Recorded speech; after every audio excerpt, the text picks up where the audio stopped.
Happy kid! Deepavali 5వ రోజున భాయిదూజ్ పండుగ జరుపుకుంటారు. ఈ రోజున అక్క చెల్లెళ్ళు తమ అన్నలకు ఆహ్వానమిచ్చి పూజ చేస్తారు. అన్నకు తిలకం పెట్టి దీపం చూపించి ఆయన ఆయురారోగ్యాల కోసం ప్రార్థిస్తారు. పురాణ కథ ప్రకారం ఈ రోజున యముడు తన చెల్లెలు యమునాదేవి ఇంటికి వెళ్ళాడు. ఆమె అతనికి ప్రేమతో ఆహారం పెట్టి ఆయన దీర్ఘాయుష్షు కోసం ఆశీర్వదించింది.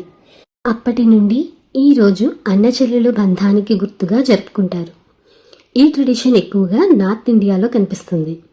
ఇలా 5 రోజుల పాటు దీపావళి పండుగను ఆనందంగా జరుపుకుంటారు. అందుకే దీపావళి పండుగను చీకటిపై వెలుగుకు, చెడుపై మంచికి, దుఃఖంపై ఆనందానికి విజయోత్సవం అంటారు. దీపావళి 5 రోజుల పండుగ వెనుక ఉన్న అద్భుతమైన కథల గురించి తెలుసుకున్నాం కదా. వీడియో నచ్చితే లైక్ చేయండి. మరిన్ని ఇంట్రెస్టింగ్ వీడియోస్ కోసం హ్యాపీ కిడ్ ఛానల్ని సబ్స్క్రైబ్ చేసుకోండి. Thank you for watching. Please do subscribe for more videos. Happy kid!